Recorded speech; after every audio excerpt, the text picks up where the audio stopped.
welcome back to the channel. So we are about to jump on our live Zoom and meet, ending week 1 of the biggest transformation, season 1, and doing our prep meeting and weighing in for week 2. So let's go ahead and jump over there, check in with our 7 people, see how much weight they've lost in week 1 because they're doing live weigh-ins.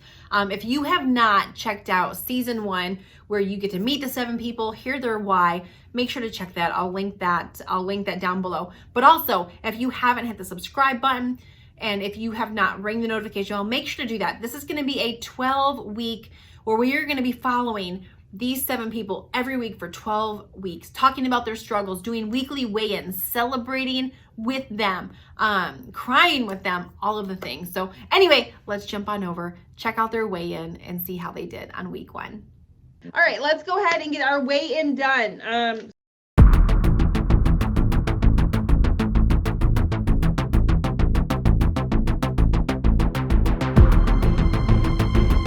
So we're gonna weigh in. Yay! Woohoo! Hey. All right. So we're gonna start first with Ashley. 228.4. Peggy and Andy, you guys are up next. Good job, Ashley. Nope. All right. 238.2.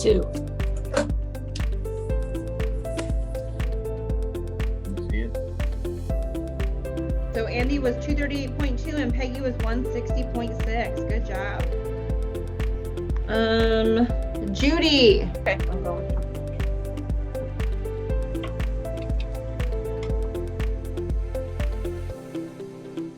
233.2. Good job. All right, Shane's gonna be next. Can you see it?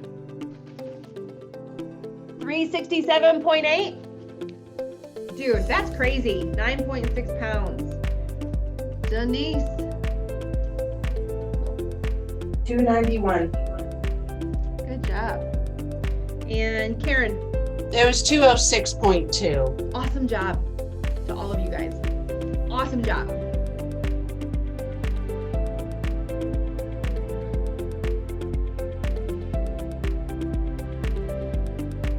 But anyway, there's this I think people can go either way with the scale. I think the scale can become unhealthy just like anything, just like this phone that we can do all kinds of cool things with. We can do business on, we can do banking on, you can figure out how to breastfeed your child, you can do all kinds of crazy things with this phone. Can become a bad thing, right? It can become too much.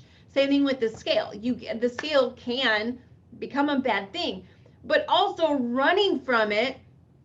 Listen, there's nothing in life, like there's always a balance with everything.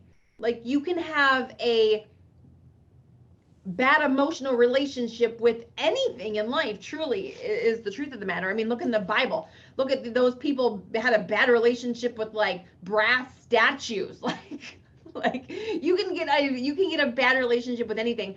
So it's about having balance and having a healthy relationship. And so a lot of times people with the scale go one way or the other. They either have a bad, stay away from it, it's the enemy, like they find their worth in it. And really I think that is the root of both problems. The people that get on the scale and they put all their worth in the scale, and the people that don't get on the scale, I think it all boils down to not having a good, healthy relationship. And listen, that number on the scale is never your worth. Never. It never defines who you are. It never defines how good you are, how great you are, how amazing you are. That is not your worth. That is simply a instrument of measure that's telling us if what we're doing is working. It's the same thing with me weighing myself every morning. The past, how many years that I've been maintaining my size. That's not my worth, but it tells me if what I'm doing is going to help me stay where I'm at. Stay in my clothes, or am I going to outgrow them, or am I getting unhealthy? Because there's a lot of listen, it's not just fluffy people that are unhealthy. There's skinny people that can get unhealthy too. And so it helps me stay balanced because there's people that have lost weight and kept going. They didn't stop at a healthy weight. They took it too far, and they end up with all kinds of health issues because they're too skinny. Does that make sense? And so unhealthy goes on both sides of the spectrum, and the scale helps you stay what healthy is. And let me just say this really quickly. This is, I don't want you, yes, there's going to be a winner. And yes, I want you to work your tail off. And yes, I want you to allow other people in this group to pull the best out in you. But with that being said, again, everything being balanced, don't allow yourself to beat yourself up, to depreciate what you did because you're comparing it to somebody else. So I guess let's just go around, and I want to hear, how did week 1 go for you? What were your biggest struggles? What was your biggest thing you overcame? And are there any questions that you have? Hey, Shane. Yeah, for me, it was snacking in the evenings. It was really interesting to be chugging the water. Definitely helped me stay full. I went a little bit above and beyond on the water this week. I was doing like 190 ounces. It's neat to see that I don't have to snack in the evenings. You know, I can resist. I can get things done. I feel like I was more active in the house this week, helping my wife. It felt good, even though every muscle I have is sore. It felt really good. So it's funny, what I found hardest this week, I thought was going to be the water. I found that to be the easiest. Not that it was easy, but it just was much easier in comparison to working out every day, as we all know. And I just really pushed it in each of the workouts. And that made me really feel it the next day in a way that I've never felt the workout before. I really, really, really appreciate these weigh-ins on Sundays, and I really appreciate, because I'll tell you, doing it live is an accountability like I've never done before. You know, each of you in here, because I know I only lost 3 pounds, but it feels like a good 3 pounds compared to any other week I've lost. So thanks. Yes, and you didn't lose only 3 pounds. You lost 3 pounds, girlfriend. Anyway, you lost maybe the most important 3 pounds because it was the first 3 pounds. And sometimes those first weeks are the most important. So for me, I would say my biggest struggle actually came yesterday of all days, because I'm traveling, and road trips mean junk food, typically speaking. In my growing up years, whenever you would do any kind of vacation, whether it was just a hotel or anything, you'd always go to the local convenience, grab some snacks, and you'd party. Well, this road trip is looking mighty different. So what kind of caught me by surprise in the littlest ways was, you know, walking into gas stations, filling in gas, and I'd see all these snacks, and I was like, oh, I should get some snacks. And I'm like, no, I shouldn't. And just like, it was just such an automatic, like, just, you know, without even thinking really, it was just something that popped in my head, and I'm like, oh, I should get some, the kids, whatever.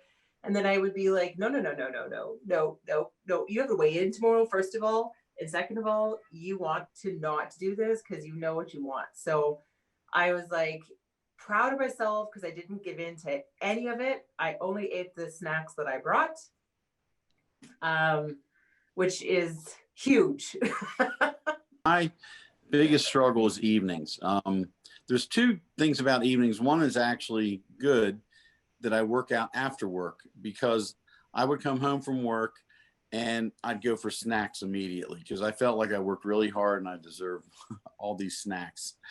Instead of doing that, I take an Energize and work out, and it really just shuts down my appetite at that point. So we eat a great dinner, but then the snacking in the evening is the hardest part of not doing that. So that's been my biggest struggle. So I'll drink water. I do have these 5-calorie sugar-free Jellos. I'll have some of that, but the peanut butter, and all that stuff. That it was like every night. We don't have it, like I said, so that's gone. And the other thing, like I'll go to Home Depot or Lowe's throughout the day, and Peggy would get on me because I would charge candy to the company. She's like, "Stop charging candy to the company." Reese's peanut butter cups and Snickers. So I have to avoid. It's right at the counter, right at these, no home. So I'm not going to get in trouble for charging peanut butter cups. That she's like, the accountant says you can't charge candy to the company. So she's gonna buy it yourself, but now I don't buy it at all. So that's a good thing.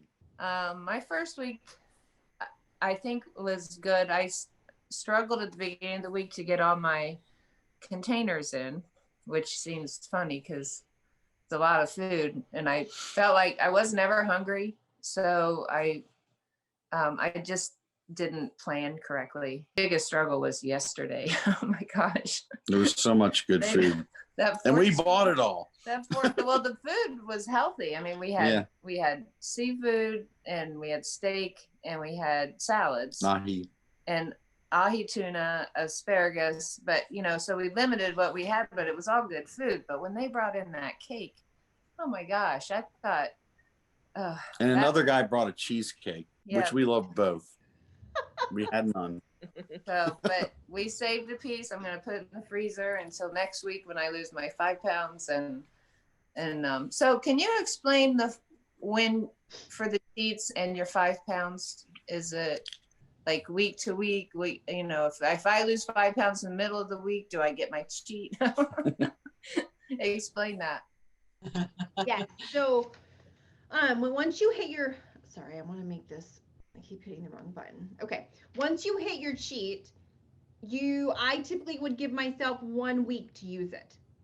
And then if I didn't use it within the week, I would lose it. That's what I did because I didn't want to stack them. I wanted to either, okay, I'm going to use it or not. So if I hit it on Wednesday or Monday, I can choose to save that for date night and have my cheat with my husband on date night. I could choose to save it for a birthday party.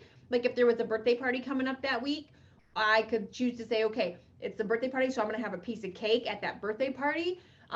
So I could choose to save that cheat for this, or I could choose to forego it if I didn't want it at that point on my journey of weight loss. So yeah, anytime within the week is what I would say is a good, healthy thing. And then if you don't want it, because there might be a time where you don't want it. I used probably 90% of my cheats, 80% of my cheats I used along the way. About 10 to 20% of them, I was just like really focused on a goal or getting to a certain thing by a certain time, and I would let those go. But 80 to 90% of them, I took them. All right, Karen. I feel that I had a good week. I was pleasantly surprised because my little demons come out at night for snacks. And I really, other than what my husband has here, because he's not doing this, I found that I did really well with controlling my urges for snacks. I've been having my tea at night, which has really been working good for me. It's sweet, it's no calories. I use stevia in it and lemon, and yeah. So I was happy about that because I had no cheats at all. And I'm excited about that because I am that person that cheats. I mean, I will say this group is amazing. And for me, I've been able to go because when I have thought about cheating or anything like that, which I haven't, but to get on here, the biggest thing is seeing the real lives. That it's not just me, that it's not just me that has those feelings and everything else. It's everybody. And that has been an eye-opener for me because there was a time when I thought, what is wrong with me? Why do I keep sabotaging myself? Why? What? And I thought it was me. It's me, that there's something wrong with me. And there's not. We all have real struggles. So that's why this group has just been amazing. That's awesome. And no, it's called being a human being. Having this thing called a flesh that wants us to do all the things we know we shouldn't do. Frickin' frickin' thing. All right, Judy. Okay. I made it through the week. I had stress at work with COVID and my business.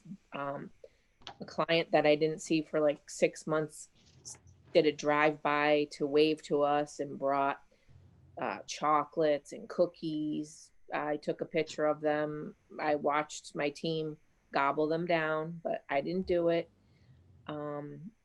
I have 3 daughters that live at home. One daughter's been doing the containers with me. She's an athlete.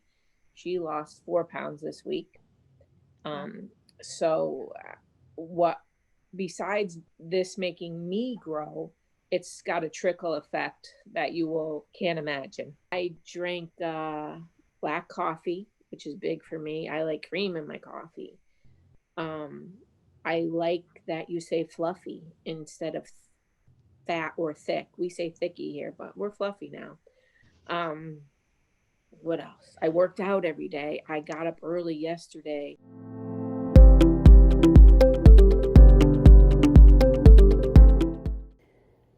I am finding out that I am worthy.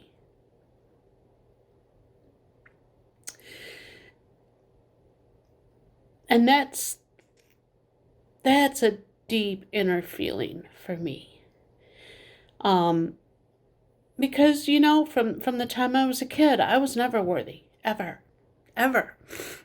So I grew up like that, and I put on a happy face all these years and never let anybody in. And being in this group has opened up a box of things that I have hidden most of my life. And listening to this group talk about their problems, and that it's not just me, that is my biggest revelation, that I do not have to be alone in this journey, that my feelings are not stupid feelings or feelings like, oh my gosh, just knock it off, you're fine. So my biggest revelation is that this time it's about me. And this time I can express my feelings without looking weak. And this time I can go all the way, because I am strong and I am worthy. And I can do a lot of things that I always doubt myself for. So anyway, that has been like just a big revelation for me to realize that I am a good person, that I am a strong person, and that I am a person that is determined. And for myself, I don't think I've ever quite been a part of something that goes this deep, or where it feels like you're a part of it. Having this group where you're checking in on Marco Polo regularly, you can't really hide. You could, but they may call you out on it. The interaction and the rawness that is coming out, because it's forcing me to face a lot of things that I don't necessarily want to face, or I haven't faced, or I think I have, but maybe really haven't. So that's probably what I'm loving the most. And I'm also loving this group because they're just plain humorous and they make me smile, and so it makes this whole process actually a little easier. My revelation is I'm not going to get the results without putting in the hard work. And that goes for my health, my body, my marriage, my business. If you do not put in the hard work, you're not going to reap the rewards. And I think I always knew that, but I didn't know how to do it. Now I feel like getting my health is helping me focus on other areas of my life, and I'm looking forward to a better life. I am really loving this. This group is incredible. Not only are they amazing people, and I know they're the competition, right? But we are just spurring each other on. Nothing but support.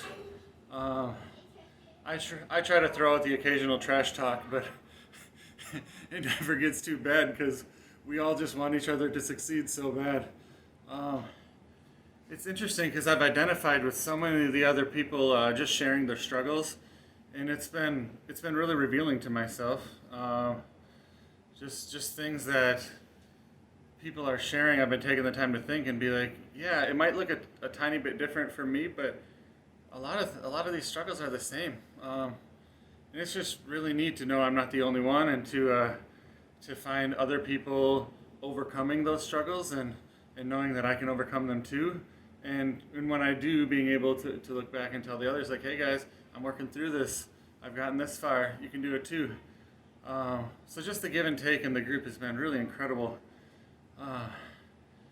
It's so different from anything I've experienced thus far, and it's super encouraging, and it's honestly been way easier to stick with it, knowing that these guys are here, and I'm going to check in every day, and it's nothing but encouragement. And it's already been seen that if somebody doesn't show up, other people will be like, hey, where you at?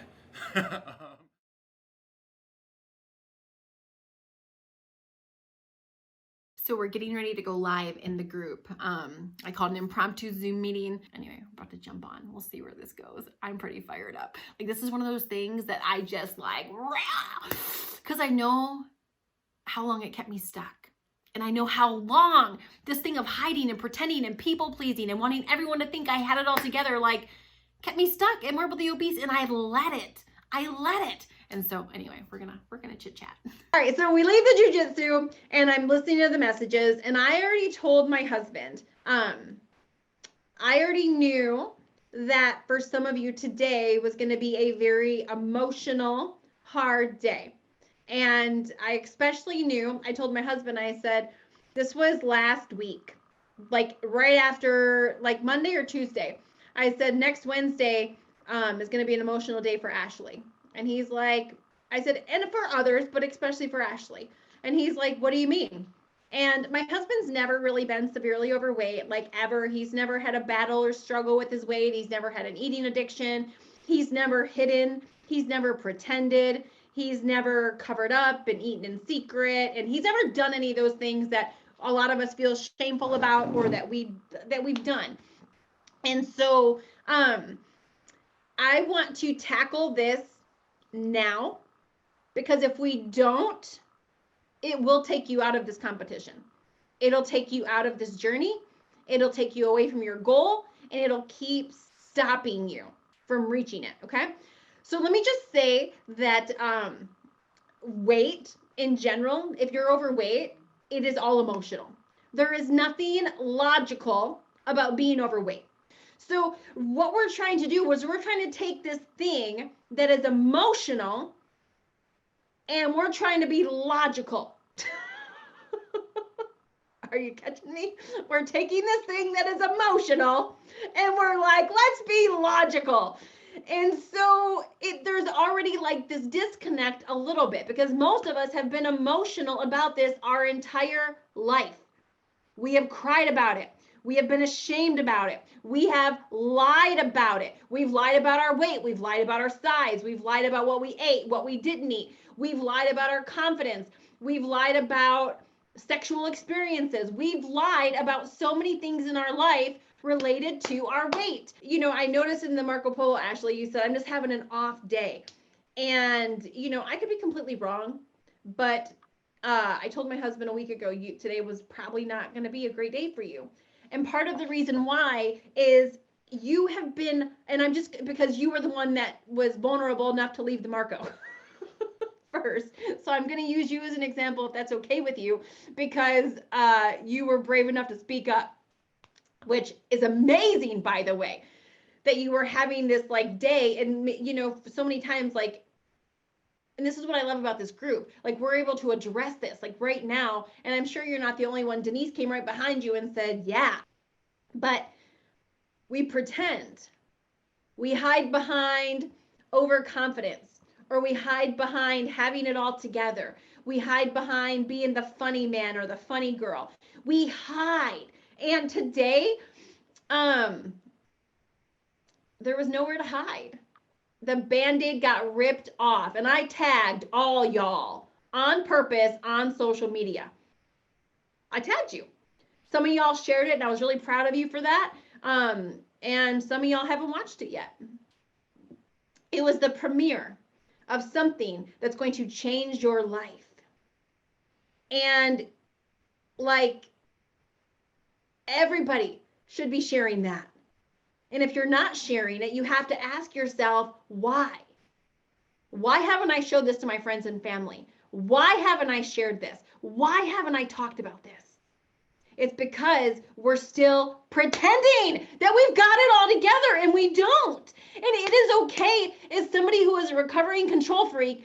Sometimes you just have to say, I don't have it all together. I don't know what I'm doing. I have struggled with this my whole life, and I'm sick of struggling by myself. I'm sick of it, because I'm going to tell you right now, and I'm not yelling at you, any of you. I get very passionate about this because this is one area. This right here is one area that held me back for so long. And I know without a shadow of a doubt, if I could not get past the fact of looking stupid and looking fluffy and letting everybody in on all the crap that I hid for so long. You guys understand, my husband didn't even know that I wore Spanx. Like, we didn't talk about it. And I didn't leave the house without them. I went out. It didn't matter where I was going or what I was wearing. I wore Spanx, but the man didn't know. I wouldn't get dressed in front of him. You're talking about the greatest, secretest hider on the planet. Hello, that's me. Like, no, we never even discussed my insecurities with my weight. Like, in the bedroom, you know, doing certain positions so that it made me feel better about myself. So, like, every which way that I could hide my insecurities, I hid them. You will never get to where you're going by being ashamed of where you're at. You will never get to where you're going by trying to hide what you're dealing with, by trying to hide into food addiction. Let me tell you, if you try to bury a food addiction and you cut off the tree at the, like, you know, here's the ground, here's the tree's growing up. If you try to cut it off here at the ground, you're leaving the roots there. You can chop it off and you won't see that tree for a year, 6 months, a year and a half. But eventually what's going to happen is that tree's going to grow back. And this is what, you know, Karen and I had a conversation. And this is what I told her a month or two ago. I said, this is why you have not been able to keep the weight off, because you keep trying to chop the tree off right here and you're not dealing with all the roots below. You're not owning the secret eating. You're not owning the food addiction. You're not owning the people pleasing of pretending to be eating great and then going home and not. And so if we don't deal with this, you'll lose the weight inside of this group. But what's going to happen when this group's done is you're going to go gain it all back. Because you're not dealing with the roots, you're still pretending. And so when I first posted that today, I at first did not tag y'all. And then I went back and I thought, oh no, I promised them we were ripping the Band-Aid off. I'm gonna go tag all of them inside the video. And so you've got to get to the place where you're like, you have to get to the place where you're like, I'm gonna own it. I'm gonna own my food addiction. I'm going to own my insecurities about my body. I'm going to own that I'm afraid of failing. I'm going to own that up to this point in my life, I have been a weight loss failure. I'm going to own it all. And I've got to tell you, when you start owning it, there's a freedom. Like I talk about so many things, and my husband gets teary-eyed sometimes, and he's like, I had no idea you ever dealt with that. He's like, why didn't you tell me? And I said, I didn't know how. I didn't know where to begin. I didn't know what to say. I didn't know when to say it. Like, how do you come to somebody and say, I'm really embarrassed for you to see me naked. I'm ashamed of my body. I'm ashamed to put on lingerie in front of you. I'm scared to get on a roller coaster. I'm afraid to sit in some chairs at picnics. I'm afraid to go in the store shopping that nothing's gonna fit me. I went wedding dress shopping by myself for my wedding. I had nobody with me. It's not because nobody wanted to come. It's because I didn't want to go through the embarrassment of putting on dresses and having people see them not fit. A lot of those things that you were talking about in the beginning with hiding food wrappers in the bottom of the trash, or paying cash, or doing such things as this. Yeah, I dealt with all that too. That hit real close to home. I'm really happy to be here. I remembered what you said about wanting to tear off the Band-Aid, and in the guidance that you were giving us all. You were giving some more specifically, but I was taking it to heart. I pushed myself today, and I shared it, and I shared it with everybody in my clinic and everybody in my old clinic, and there's tons of people that are going to be watching tonight to see that. And I felt those feelings. I've been seeing people posting and stuff, and I was talking to Jen tonight. I got a little grumpy with her, and I had the same issues, and I was like, now people are going to think, man, he needs a program to lose weight. Just all that stuff creeping up. But the fact is, I'm here and I'm doing it, and I'm going to put in the work. So thank you. You did it, Micah. I'm telling you, those feelings, man, they just can, oh. And here's what makes me so sad is most people will go to their grave with them. Like most people would rather live and pretend in shame than ask for help and admit that they're getting help. Like freaking, I am sorry, we are all human beings and we all need help. Like none of us are getting out of our crap without it. And it just breaks my heart. Like I'm so proud of us that we're all spreading awareness, and we're willing to use ourselves as guinea pigs and examples to show the light, and that you don't have to do this by yourself. And this weight doesn't, listen, you guys are all so amazing. And just because we struggle with bad habits doesn't define us. It doesn't make us less than. It doesn't make us, we are all still designed perfectly. This has just been a nag in a pebble in our shoe, a hindrance to what we're truly called to do and what we're truly called to be. And your light can never shine as bright as it's supposed to when it has 100 extra pounds of insulation on it.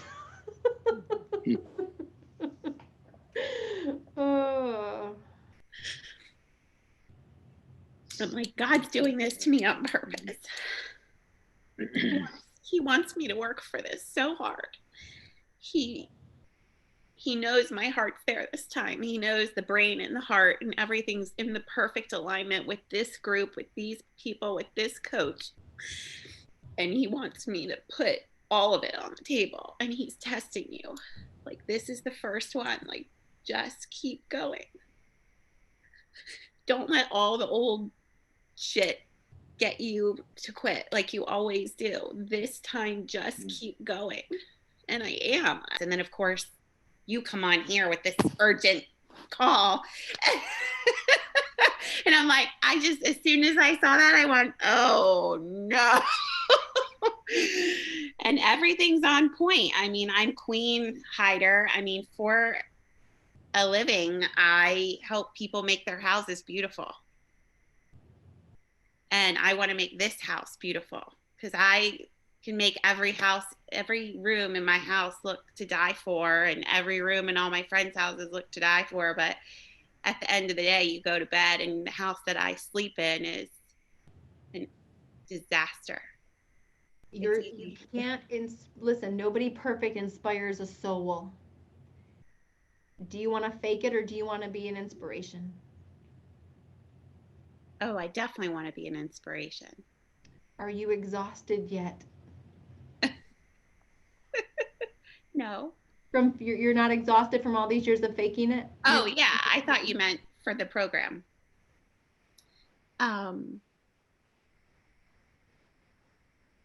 Yeah, it's really vulnerable to put. Yeah, I'll be very honest.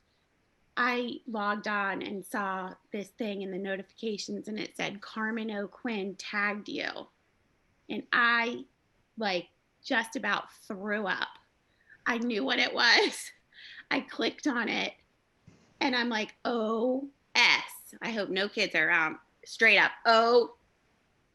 And I looked at him like, oh no, it's the video. She tagged me. I screamed, Steve! And he's like, what? Working in the base. I'm like, you gotta come up here and help me figure out how to untag myself. And I was literally panicking, like about to vomit that he didn't do it quick enough. I was getting edgy. I'm like, hurry up, don't you? People might be watching. Like, I don't know. Why am I even talking? This is like ridiculous.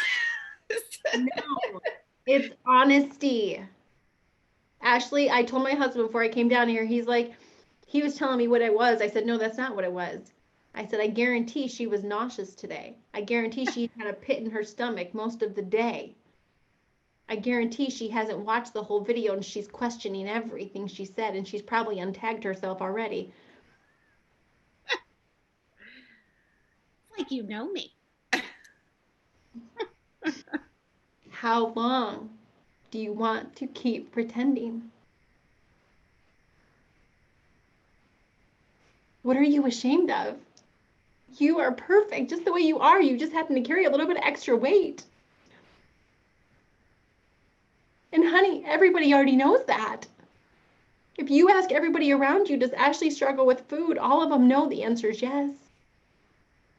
But we put up this front like we don't think everybody already knows. What we eat in secret shows up in public. And I can only talk to you about this because I had to deal with this. So how long do you want to keep hiding? Are you ready to put this thing behind you and be done?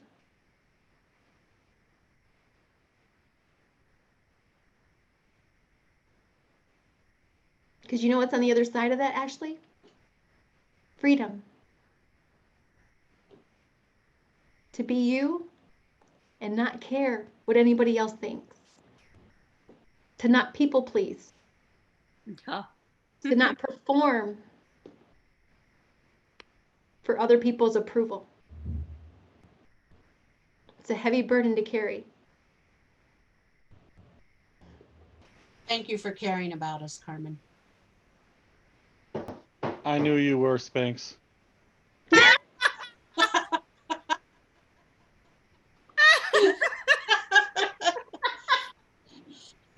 I think everybody knew.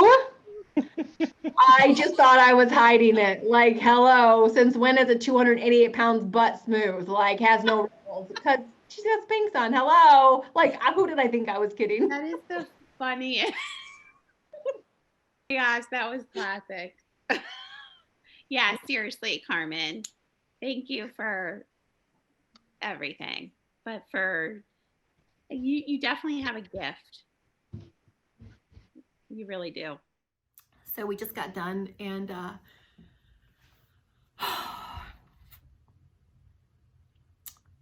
is one of the reasons why I love my job. I love what I get to do. You know, and if someone would have asked me a decade ago if I would ever be helping anybody overcome weight issues, I would have been like, hello, do you see this morbidly obese body? There ain't no way. But you know, once you've been there, once you've done it, when you know it. And I just, I'm really glad that I get to be there with them. We get to go through this together, and we get to spur each other on and overcome moments like this so that we can get on the other side of them and we can destroy this thing called weight and the hold that it's had on so many of our lives for far too long.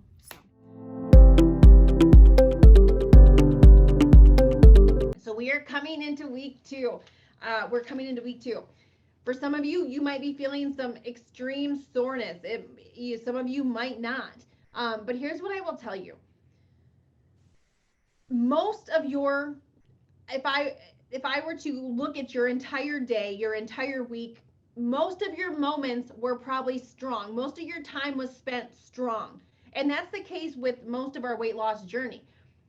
But it's you being strong sprinkled in with moments where you want to be weak. We have moments where we want to cheat. We have moments that we're like, oh, my legs hurt, I don't want to do my workout. We have moments where it's like, just eat that, nobody will know. We have these moments of weakness that I'll say moments of temptation. Okay. And really what it is, but really what stands between where you're at and your goal is you overcome these moments. Your weaknesses start to show their hand.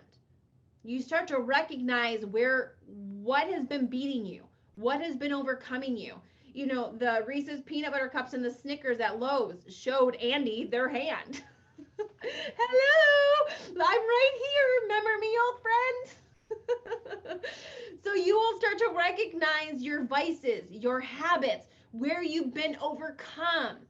And there's power in that, because when you can start recognizing that, then you can start overcoming it versus it overcoming you. Recognizing those moments, overcoming those moments. And listen, I would love to say that all of you guys are going to be like Jesus the Christ and be perfect inside of this group. Chances are that's not going to happen. We'll just go with it for right now, though. But your success, me losing 161 pounds in 13 months wasn't me being perfect. It was me being consistent and doing the right things more than I did the wrong things. Obviously, the more you do the right things, the faster you're going to get there. And being inside of this group gives you guys a lot of strength that you wouldn't normally have. But you having the temptations or the weaknesses or the moments doesn't make it a bad thing. It's what you do with them. It's learning to be strong when the rest of the world tempts you. You're going to have to encounter a lot of people that aren't going in the same direction, or people that maybe don't even understand the direction you're going in. That's okay. Everybody's not going to lead. Everybody's not going to inspire. You know, the light on the hill. It doesn't say lights on a hill. It's the light on a hill for all the world to see. Somebody has to go first and inspire those around you.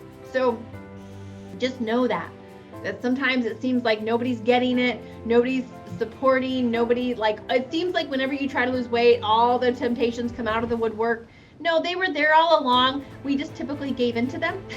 So we weren't even aware of them. There are some of you that are going to go on much farther than this.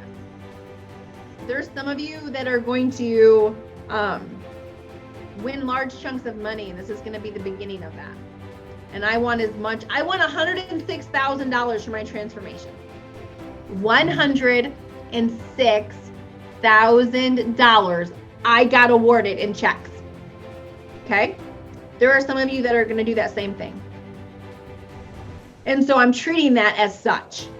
And with that being said, I'm going to document every part of this that I can, because we can never over document, ever. And so part of this is me documenting this for the show. The other part of this is me documenting this so that you have that for whatever your future holds. Because for some of you, this is going to open up a whole, me losing weight opened up a life I didn't even know was going to happen on the other side of this. I never knew the weight loss was going to open the doors that it did. And it's going to be the same for some of you. And we can't ever know or predict what that's going to be. Absolutely incredible. 33.7 pounds between those 7 people. Like, that's crazy, insane. Like, you know, Shane losing 9.6, Denise losing 10.6. Like, how does that even happen? I don't even know. Anyway, if you haven't, hit the subscribe button, ring the notification bell, give the video a thumbs up. That really helps push this out there. If you know somebody who's on a weight loss journey, sharing this video with them. We live in a world where we need inspiration. And when we watch somebody else do it, when we watch somebody else losing weight, overcoming, it inspires us that we can too. Listen, when I was losing weight and I lost 161 pounds in 13 months, it was being inspired by other people first that caused me to take action. And so if you know somebody who's been struggling to lose weight or on a weight loss journey, point them over to this season, 12 weeks of inspiration, 12 weeks of watching 7 people overcome their demons, overcoming lifelong battles, with weight. It's going to be powerful, and we're only just finishing week 1. So thanks so much for watching. We will see you next Wednesday, same time, same place.